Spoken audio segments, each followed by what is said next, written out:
Hello, welcome. I am going to share my screen, but before I do, I'll just introduce myself so you can see me before you're just looking at the slides a lot. I'm Autumn Shafer, and I'm an associate professor at the University of Oregon. All of my work is in health promotion, designing public health campaigns and implementing them through communication methods and evaluating them. I'm usually one member of a large team, so I'm the communication expert. Someone else might be an expert on, road safety, for instance. And I've worked on a variety of topics, and I have recently, last year, worked with PBOT and some of the metro regional safe routes to school folks on educating teens about safe driving behaviors. We did these really neat interactive workshops around the metro region in Portland. And I know some of the safe routes folks around here, and I've done some transportation issues, but I could work on a variety of issues. So what I'm going to be sharing with you draws from just general good social, public health, and health communication research. And I will kind of get going from there. And share my screen here. Okay. Okay, so I already introduced myself, and I have my email on the very last slide, and I'm sure Drew can share it with you, and I'm happy to share these slides as well. I do want to, as I mentioned a little bit before the introductions, this issue is very personal to me and my family. My 13-year-old nephew, Michael Weiler, was killed in Pierce County, Washington, which is about 4.5 hours north of here, in a crosswalk on his bike with his best friend last summer.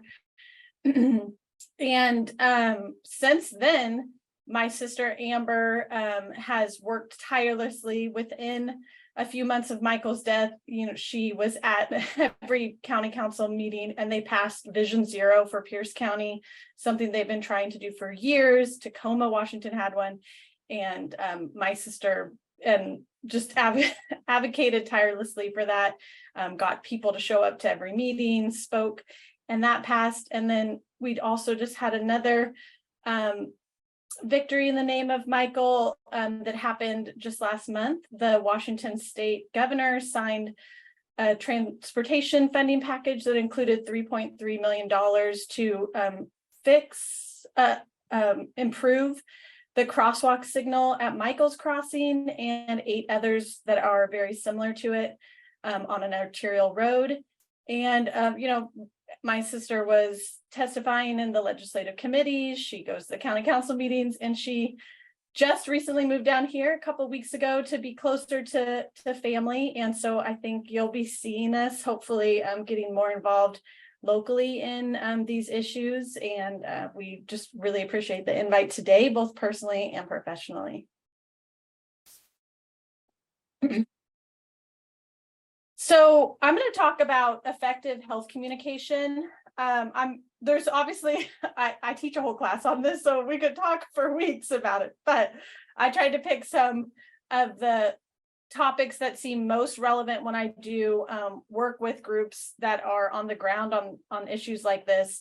And I do want to say that what I'll be presenting is research-based, because there's just so much on the line with a topic like this that, as you've recognized, because I've read your proposal for the call for the consultant and whatnot, the stakes are really high. You can't just go with your gut. So you do need to base things on evidence and best practices. And so I'm just going to share some of those, and some of these, hopefully you've probably already had implemented, and maybe a new creative idea will spark as well.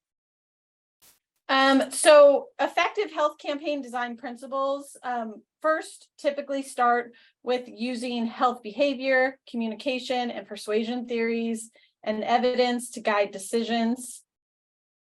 Then you might be conducting formative research with your target audience. And we typically break this into 2 categories. One is pre-production. That means before you've designed any messages or kind of figured out what you're going to do in those messages, you would be talking to your target public and figuring out what are their needs, their values.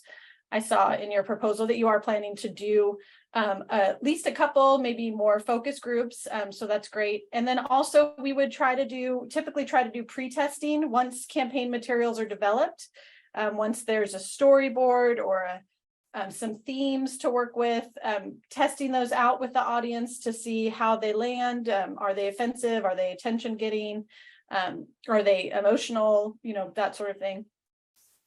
The third step would be to segment your audience somewhat. Think about how, and I saw you already have some of that thinking going on, but instead of just like everyone in Lane County, if there are specific people, for instance, on the DUI issue, I saw that one of your segments is really consumers of marijuana and alcohol, for instance. So thinking about what are the special needs of those audiences in particular, or if there's certain types of messages that might work better with that audience. Steps 1 through 3 are sometimes kind of mixed in a different order, and that's okay. But then you would plan campaign message strategies typically before the tactics. And I would say this is where research and evidence-based tends to do the heavier lifting. So oftentimes when we're first imagining a campaign, what we start to imagine is what we would call tactics. So we start imagining, okay, we could do social media posts, we could have a workshop, we'll do posters, we'll have billboards. Those are all tactics. Those are ways to reach the audience. But what we want to focus on first instead to be more successful is the strategies. So maybe you really want to do billboards, but what will those billboards say? What will they look like? How will they make people feel? And so we want to focus our best and early brain power on those strategies, those strategic decisions about what the messages should be saying, what's going to be motivating, and then that drives where you will place those things. So if you know that you need something very shocking, for instance, to get people's attention or draw their attention to an issue, then you're going to think, well, what tactics allow me to be shocking? Which might be a billboard, or maybe it's like a pop-up stand or something like that.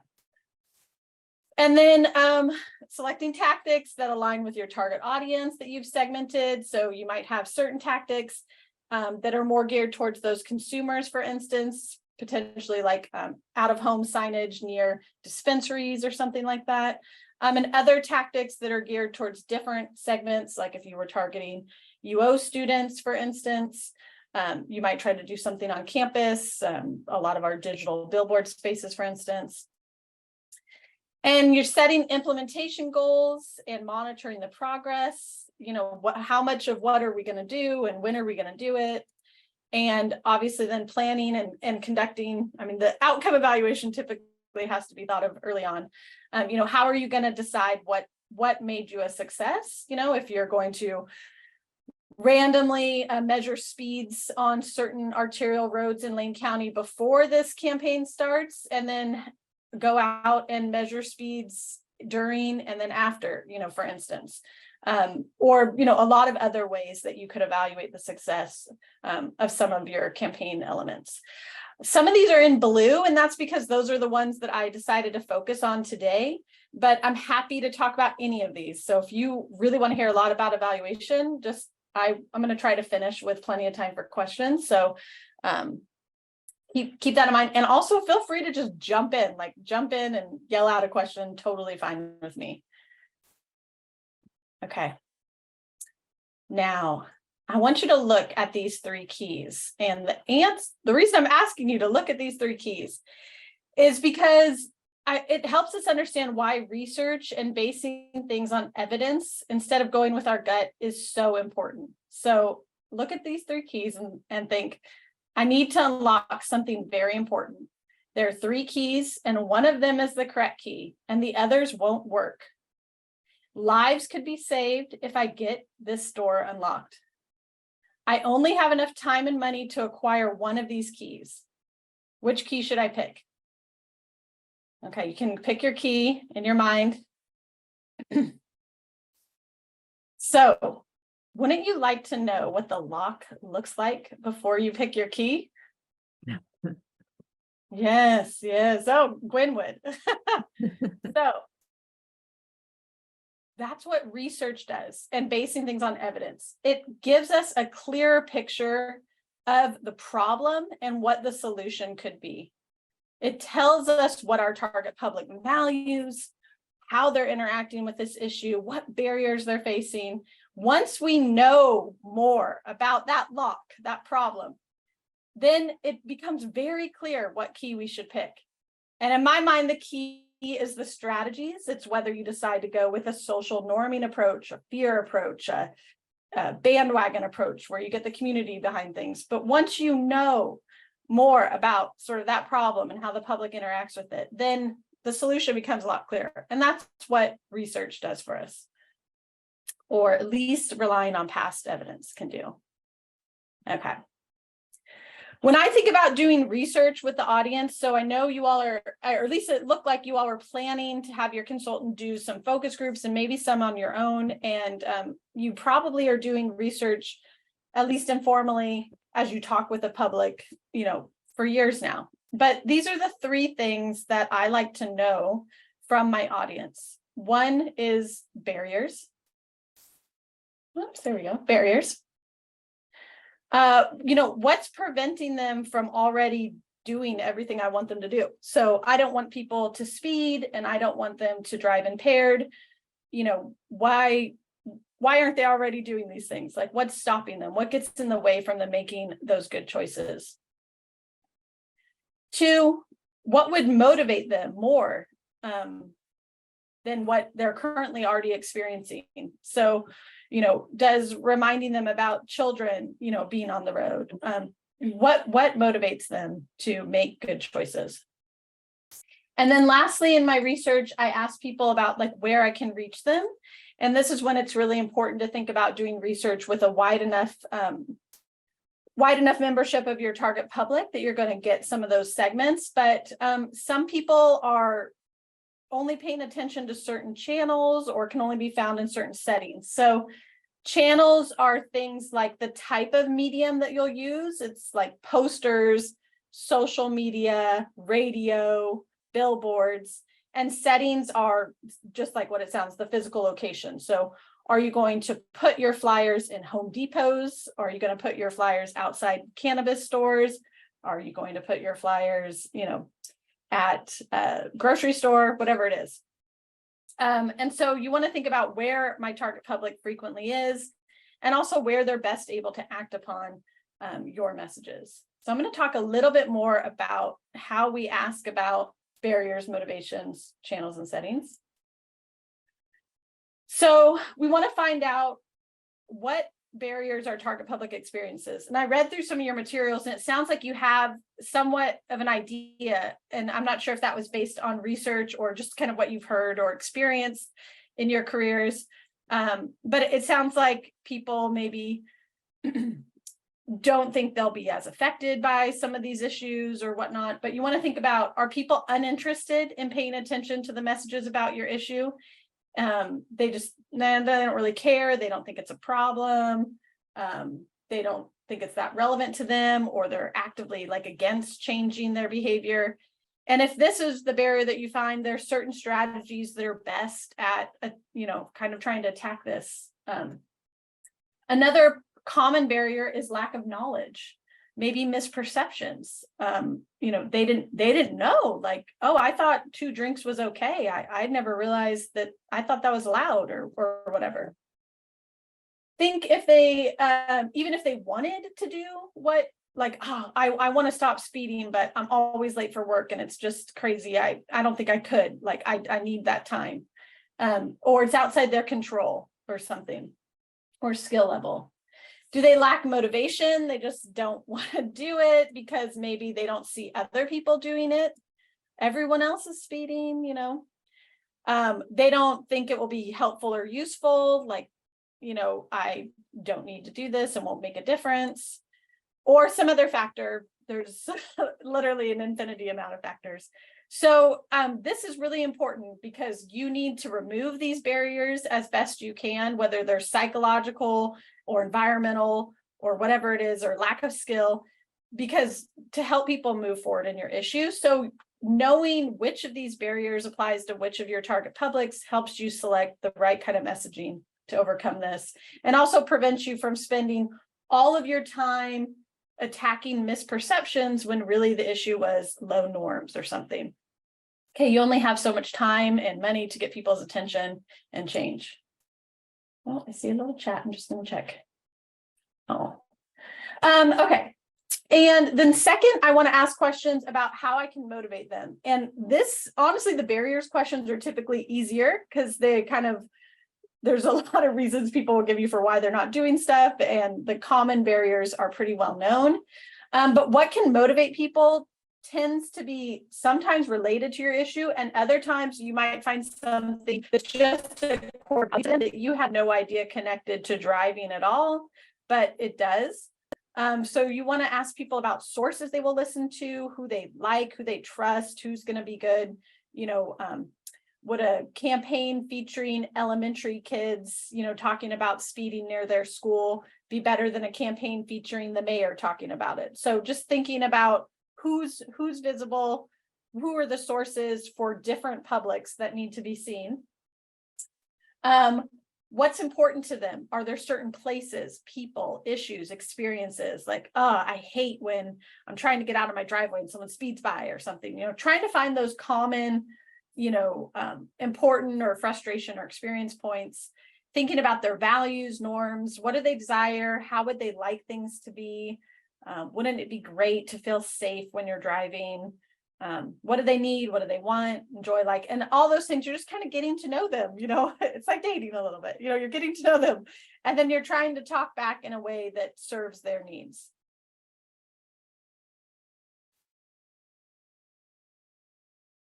And lastly, or not lastly, I want to mention also that barriers and motivations are often intertwined. So thinking about the interconnectedness of barriers and motivations is especially relevant for the behaviors that you have, which are long-term behaviors. You're not just asking people to go to an event once or something. You're asking them to change a habit maybe that they have. And so you might need to think about how the barriers and motivations feed into each other. And one of the ways we can do this is identifying factors that you could put into place to help sustain this change. Sometimes we call these factors predisposing. So why would they change? What's their reason for wanting to change? What would motivate them? That's what you just saw kind of in the last slide, thinking about what's the initial motivation. So what's going to predispose them to do what you want to do? But then once you kind of have them there, you also need to come in with reinforcing factors. What's going to continue to motivate them to maintain this change? Okay, I've reduced my speeding. I've been conscious around, you know, crosswalks, or I found a designated driver one time, whatever it is. How do you keep them feeling like that was good, that was right, I should keep doing this, I'm going to maintain this change and make it a habit, which is just very critical. And then lastly, enabling factors. Beyond just wanting to do it long term, are there any sort of factors that you might need to set in place that will help them continue to maintain that new habit? Any skill building, you know, how to find alternatives to driving yourself if you're impaired, any removal of environmental barriers, for example. So just thinking about that as you're talking with the target publics. And then it's often, and I'm sure whatever consultant you end up with will do a really great job of this because there's so much market research to draw from. But thinking about how you can reach your target public is that third factor. What channels do they pay attention to? Where are they at frequently? You typically need people to see stuff at least 7 times before they're even like noticing it that much. What's their preference to receive this type of information? So you might be reaching them on social media, but by the time they start driving, it's kind of out of their mind. So how can you kind of get to them where they are? Where are they most able to act upon the message? Okay, so those are the types of things I would do. I would try to find in my research with the target public and secondary research as you kind of move forward. But often organizations have kind of done that or planning to do that. And then they're like, yeah, okay, we did this. We had our focus groups, or we have an idea about why people are doing this or why they're not. Like, so now what? Now what do we do with this information? And this is, I don't know if you've seen Finding Nemo, but this is when the fish escape the fish tank, but they're still in their bags. So they're like, okay, we're in the ocean, but now what? Oh. So yeah, maybe you feel like what's contributing to the problem, why people aren't already doing what you want them to do, what's going to motivate them to slow down or avoid that impaired driving. And you think you have a good idea about how you can reach them, but how does this translate into creative message and campaign strategy? So let's talk a little bit about that. This is where some of the communication and persuasion theories can give us, I think, some really great advice. And this comes from some psychology theories thinking about when people receive persuasive communication, slow down or whatever it is, they tend to react in two different ways. They're motivated to approach it like, okay, I agree with that. Like, I'm interested, like, that lines up with my thinking or whatever. Or they might be motivated to avoid it. Like, don't tell me what to do. Like, this doesn't apply to me, blah, blah, blah, whatever. So you need to know that those two reactions are going to be common among your target public, and that it typically requires different strategies to move people who are motivated to approach than it does to move people who are motivated to avoid.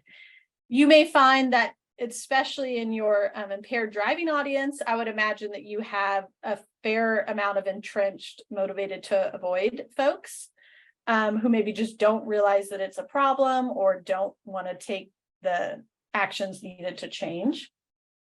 Okay. So I'm going to round up. There's been tons of research on what are the best strategies for people who are motivated to approach and what are the best strategies for people that are motivated to avoid. And again, this could be a whole class, but I've just rounded up some of the best ones for you. If you think your target public, and I imagine especially for both of your topics, you will have people who are very motivated to do what you want. It's funny, I just had a conversation on the playground with a few moms the other day about speeding and how annoyed we were about how much speeding there's been since COVID. And people seem motivated. So I think you'll find pockets that are very motivated to be safe on the road. In that case, you have some ideas potentially about using social norming, talking about that, and positive, descriptive, and injunctive norms. And I'll talk about the difference there in a minute, can be a really good strategy. Leaning on politeness and reciprocity, emphasizing prior consistency and commitment. You've done this before, this is important to you, adding incentives and increasing sort of your source strength. I'm going to talk just a minute about social norming and then run through some of these really quickly. And I'm speeding up a little because I just want to make sure there's time for questions. But I saw in your materials, at least, that it looked like a lot of the current thinking is to potentially go with a social norming approach, which is talking about, there's two ways that you can do that. And just so you know, social norming has been shown to be very successful communication strategy in a variety of topics and publics. So it's a great potential choice, assuming it kind of aligns with your target public thinking. Descriptive norms are whenever you talk about the frequency of a typical behavior. So that would be, I think I'll give you an example here in a second. Injunctive norms are social expectations. What should people be doing? So descriptive norming campaigns are, this is what people are doing, you should do it too. And injunctive norms are, people think you should do it, now do it, type of thing. And it's according to who. So typically for an injunctive norm to be effective, it needs to reference a group that they care about. Let me give you an example.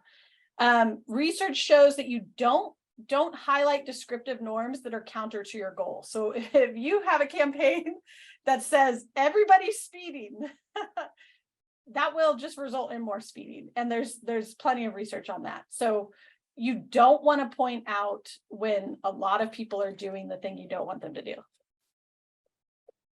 Now, maybe true. There is a lot of speeding. I mean, I'm a driver in Lane County, so I know that's true. But you don't really want to say that. It's not been effective with a variety of audiences and situations. So you can acknowledge that, and I'll show you some ways to use this information.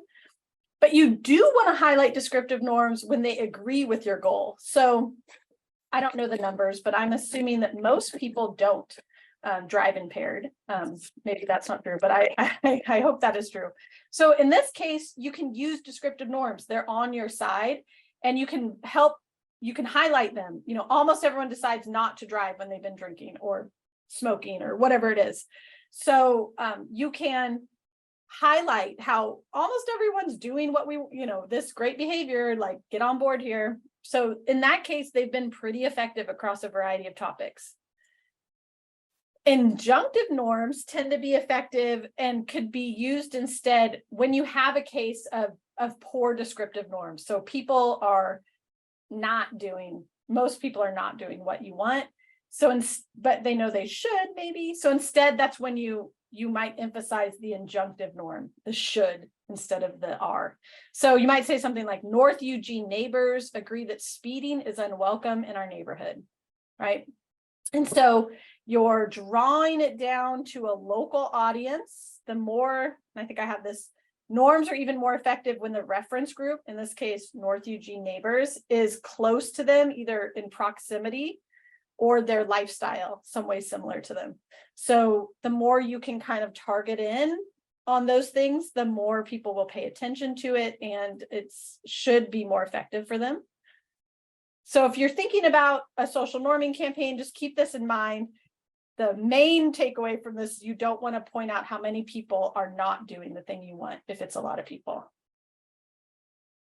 Okay.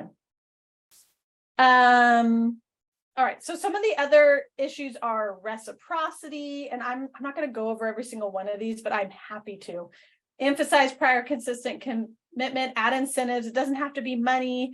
It could be attendance at an event or access to certain information or first coupon here. Increasing source strength. So again, that's really thinking about who's the messenger in your campaigns.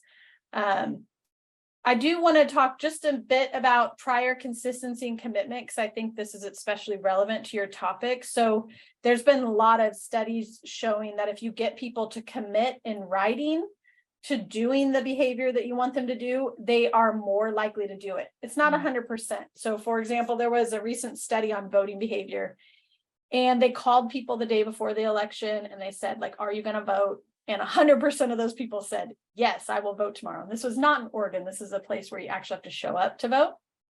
And so at the polls. And so 100% people said, yes, I will come. And they had a random group that they did not call and ask that. And they were monitoring who ended up voting. And the people that they called the day before and gave a commitment that I would vote, 87% of them did vote the next day. And in the comparison group that didn't commit, 62% of them voted. So, and that's been replicated in study after study. If there's any way you can kind of get people to commit or publicly endorse this effort, you're more likely to get them to sustain and do that behavior. So I think that is something that might be especially relevant to you. Also, a little note on the source cues. Who you're sort of representing in the message is especially important if you think your audience is a little more resistant. So a good messenger can kind of break into that resistance a little bit. Speaking of which, our favorite audience, people who are resistant to the message, people who don't want to slow down, don't think it, want to engage in marijuana smoking and then drive or whatever it is. So have not had a problem or something like that. So there are certain strategies that have been shown to be better for those types of audiences. And I'm sure that you have some of these pockets. So let's talk about that. Always reminds me of the Zacks. If you know the Dr. Seuss book, that's what I think of. Okay, so one of them is redefining the relationship. Another is depersonalizing the interaction that you have with them, building their confidence and self-esteem and change, acknowledging their resistance and providing choices, and then lastly, shattering the illusion of invulnerability through stories. So I'm going to talk about each of these, and I realize I've read that fast because I just want to save time for you all. So what we don't want to do is be the sham wow guy. I don't know if you remember these commercials from a couple decades ago, but we don't want to be acting like we're heavy-handed on our persuasion. People don't like that, especially resistant audiences. In fact, it makes them more resistant. They feel like you're trying to tell them what to do. So instead, we want to frame your persuasive interactions with them as communication, maybe a consultation, an educational encounter, a service that you're providing, something that feels more like mutually beneficial to them. Here's an example, I think, of this ad from UNC Healthcare is targeting people who might be vaccine hesitant, which is going to be a very resistant audience to vaccines. And so they've framed it in a way that's a little bit less resistance promoting. It says, if you've ever been hesitant about getting your baby vaccinated, read this for peace of mind. And it's a pro-vaccine article, but it comes at it from, a little bit more of a encounter reciprocal framework than we're going to tell you what to do framework. Right. Companies do this all the time. Starbucks for a while now has had like a Valentine's Day promotion where they want you to come in and get Starbucks on Valentine's Day. And they've partnered with various dating apps to where you can get like a Starbucks coupon on Valentine's Day if you and your date come in there. And is Starbucks framing that as a sales encounter? No, they're framing it as we're helping you find love. Like, look at us and our great stuff we're doing for you. So there's lots of ways to sort of try to redefine the relationship that you have with your public to where it feels less like you're just telling them what to do.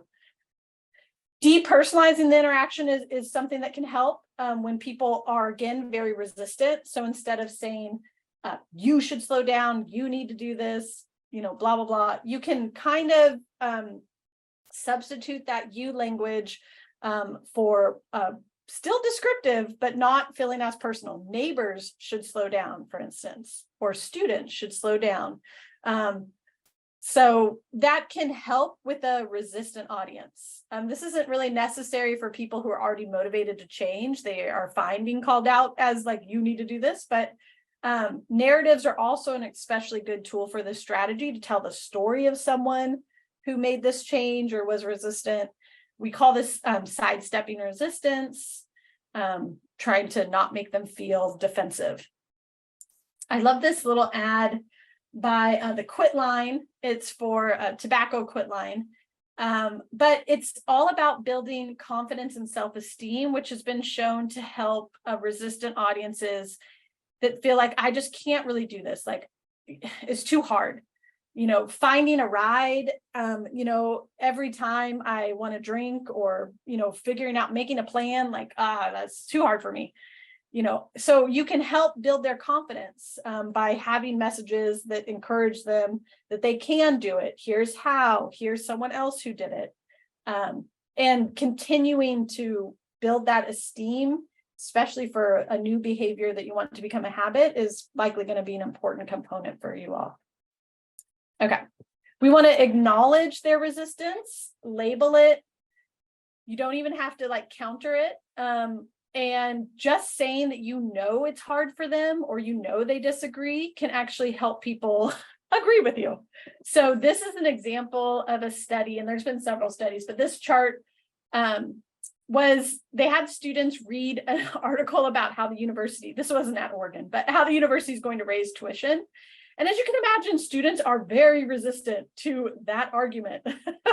Nobody, hey, we're going to raise your rent or whatever. Nobody wants to hear that. So they have the same exact article about raising tuition. But in some cases, people said they didn't get like a first acknowledgement of the resistance. They just read the article, which started off like, if students paid a little more tuition, they would get a better education, blah, blah, blah, and it had some arguments.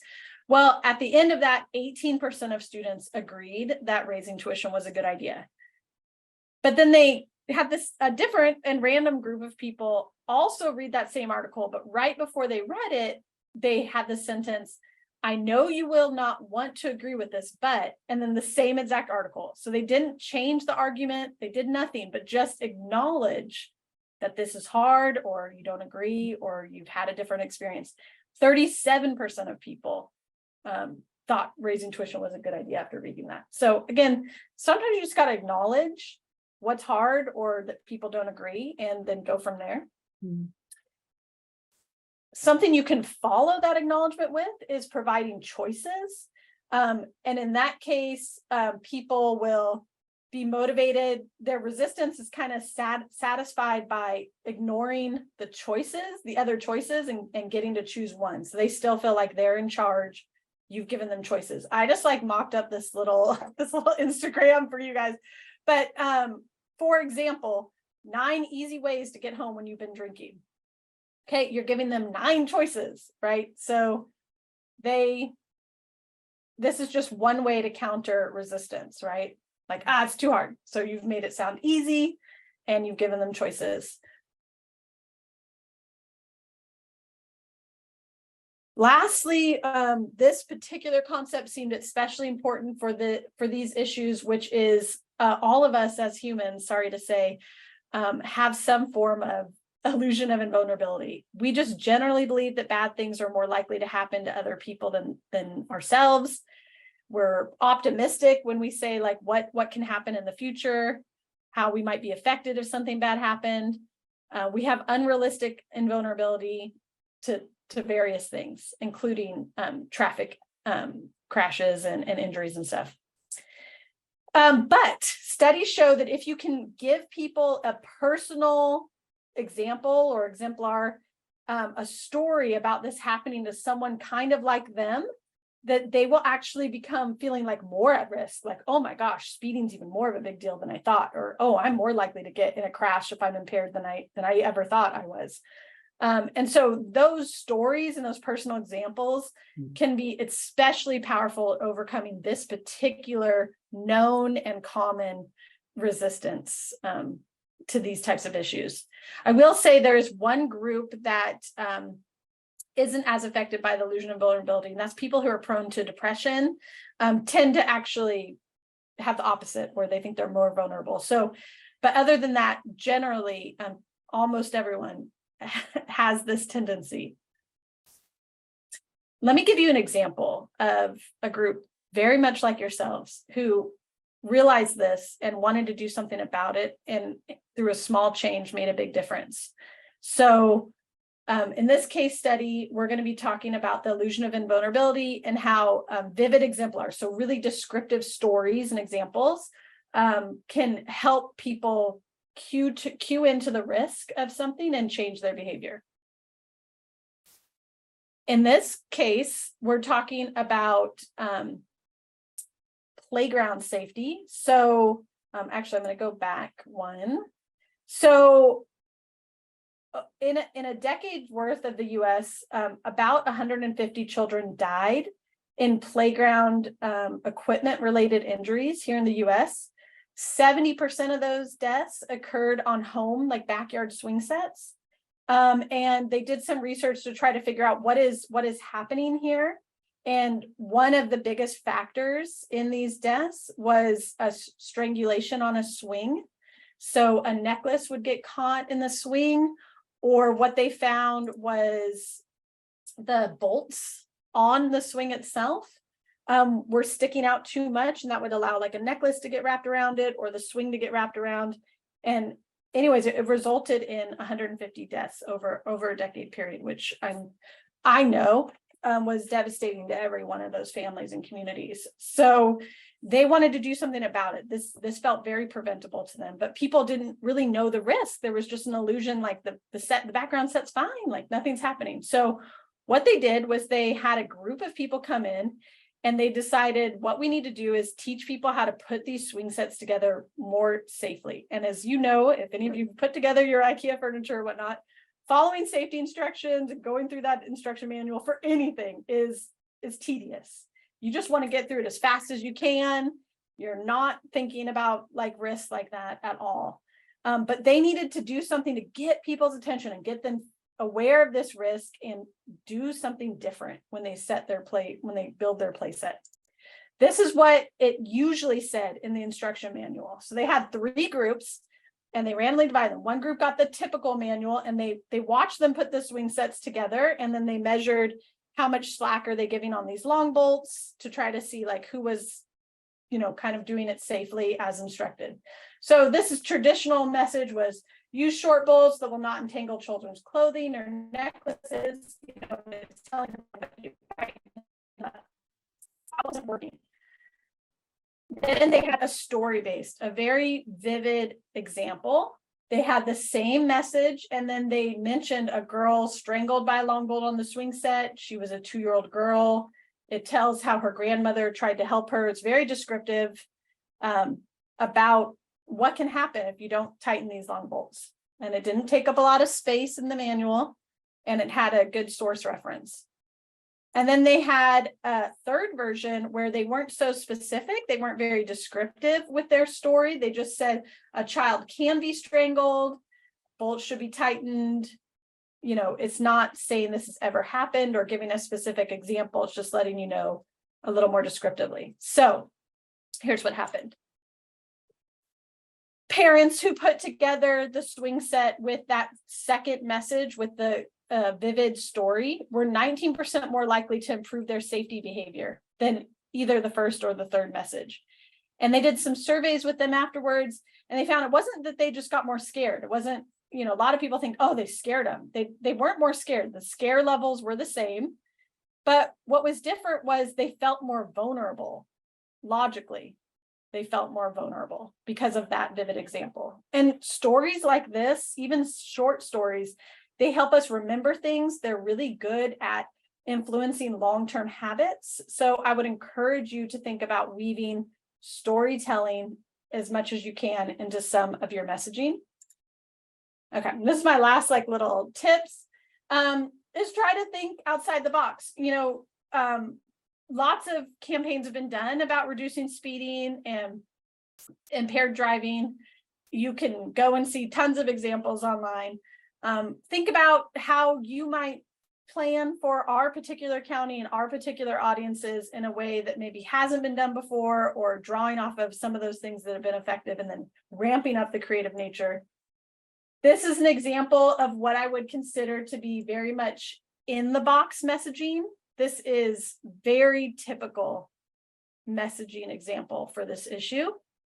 It's, telling people what to do, slow down, no need to speed, and then it also gives a statistic, which can be important if used sort of correctly, better in a story format. But honestly, it's probably not going to have that much effect.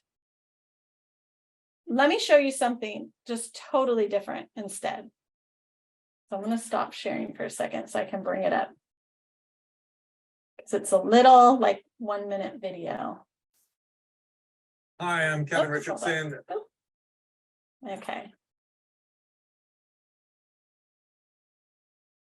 Okay. Should show the sound, but certainly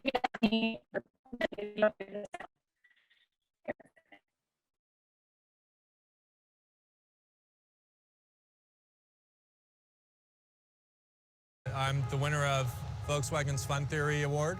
My idea was the speed camera lottery. Could we get people to obey the speed limit through fun?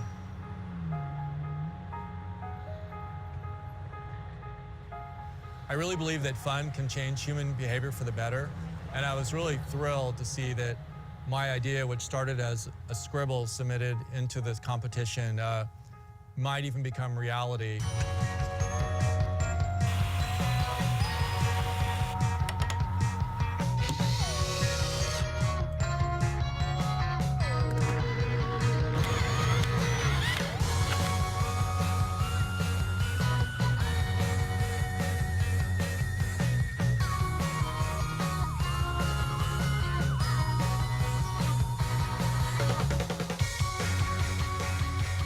The speed camera lottery would do two things. One, it would photograph speeders, give them a citation, and that money goes in a pot. But if you're obeying the law, your picture will also get snapped. You'll be entered into a lottery and win some of that money from those speeders.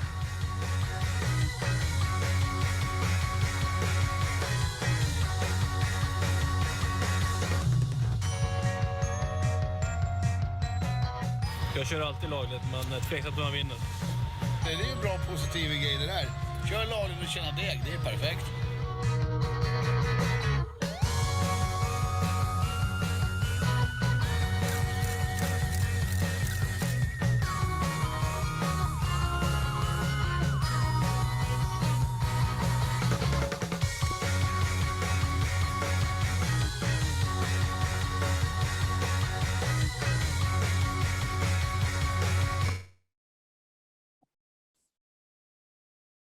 Okay. I'm not suggesting that there's a speed camera lottery in Eugene and Lane County, for instance, but just thinking about just turning your ideas on their head. You know, how can we be creative, different, find new ways to motivate people? And I'm going to go ahead and stop it there. My last couple slides were just to let you know that to have realistic expectations and communication, we get excited about 2 to 5%. Like, so if we put out a social media post and 2 to 5% of people who see it put a positive comment, like it, share it, we consider that a success. So that's normal in the industry. So to like think about how many people you're going to reach and then how many people you can expect to successfully change. Just sometimes it's nice to have a realistic expectation. Okay, I'm going to stop it there. And I just so delighted to be here. So if there's any questions, I'm happy to follow up on them now or later if you have any.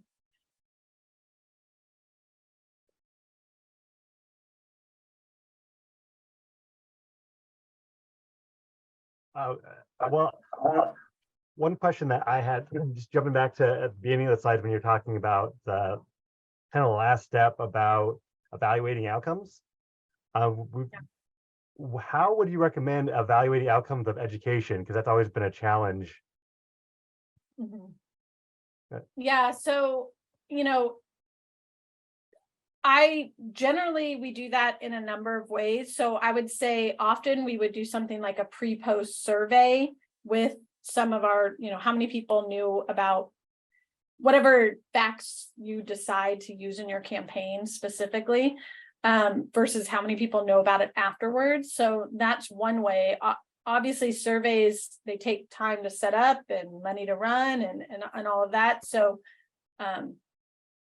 you can also see if there's any way to measure the behavior associated with that education. So I'm not sure if you have like a certain fact in mind, for instance, but you can see if it has some sort of downstream behavior that can be an indicator.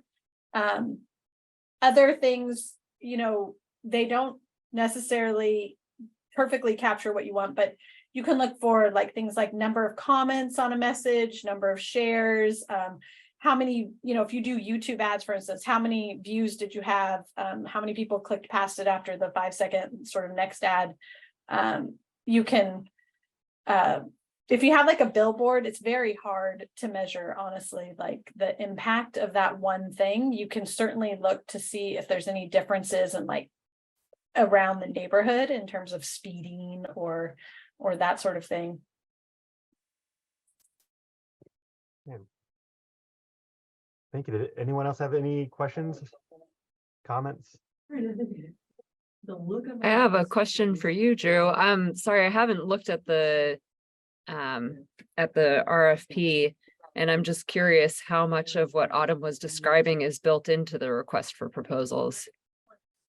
I should point out we have the focus groups, and then we have a rough communication plan that the different work groups kind of worked on during 2020, 2021 that identifies like the social norming campaign that we'd like to focus on, like with our idea with the DUI prevention is kind of make something around like the idea of making a plan. So we're really excited to get her input right before we select our advertising or marketing partner, and to make sure that we incorporate the concept that she talked about and make sure they're part of the campaign right when we start building with the consultants. Yeah, so with the makeup plan, and I read that in there with the makeup plan, so you want people to, you know, plan for their consumption of these things and how they're going to travel that night after they do, or the morning, whatever time it is. So I think the makeup plan is great. I think potentially combining that with the choices aspect. And then, but in order to motivate people to even want to make a plan, you probably need more than just like make a plan, you know, so that's where something like the illusion of invulnerability. So you tell a story that makes them feel vulnerable, and then you say, here's how you get out of that. You make a plan. So some of these elements can be used in combination because they probably already know about the need to make a plan or something. So you have to make them feel like it's even more urgent and important through some of these other mechanisms, I think. Yeah, that's Or exactly why we, oh, sorry. yeah, or you can use a social norming approach that shows like, look how many other people make plans. Almost everyone makes plans. People are making plans before, and then they feel like, oh, everybody makes plans before they do this. I better start making my plans. So those are two alternatives. Yeah, no, and that's why we're excited to have you here, because when we created the documents, it's just a bunch of people that aren't, researchers in this field, and that's I why. thought they were great though. Yeah. Yeah, so that's why we love just having a basic outline and getting the experts to come in here and tell us what we need to do to kind of make it a little bit better. And I would think, one thing that, you might want to work on the consultant with that maybe wasn't in your RFP is a little bit more on how they're going to segment the audience. And so like the RFP might say something like two graphics or two like out of home billboards or something. I forget. It has like calls out some specific tactics. But they might just make that very generally like, oh, I only, I have two, I've got to reach as many people as possible. But you might find that the billboard is great for this particular issue with these people in this area. Mm-hmm. But the social media aspects that you also mentioned in the plan are really important for these people, and they'll be more like this, framed in this way or something. So yeah, we're really excited to kind of lean into the consultants' recommendations, how the RFP was structured. There was a template that we really kind of had to stick towards where we but yeah, we want to make sure we lean and get the advice from the consultants to kind of follow their guidance compared to what we might have had to put in the RFP. And I would be happy to volunteer myself to look at a focus group guide or something like that as you get ready to do that research to help craft some of those questions that you might ask people to get the information that's really needed to make good messages. Yes, thank you for the offer, and we'll be taking up on that. There. Any other comments or questions? You left everyone speechless. No, it was really, really good, very informative and fun to keep thinking about. Thank you. Thank you, Gwen. Well, I will put my email in the chat right here. If I can spell organ, there we go. Anyone's welcome to copy it, and I'm so happy to ever chat about these issues more. They're, as I said, very important to me, and certainly plan to work more on these issues locally. And would it be all right if you could share the slides with everyone? Yes, I will. Should I send them to you? Yeah. And then, okay, yeah. Okay, great. Well, thank you everyone for taking the time to be here. Thank you, Autumn, for donating your time to the group. Thank you everyone, and have a great Friday. Thank you. You all as well. Thanks. Bye. Bye. Bye. Bye.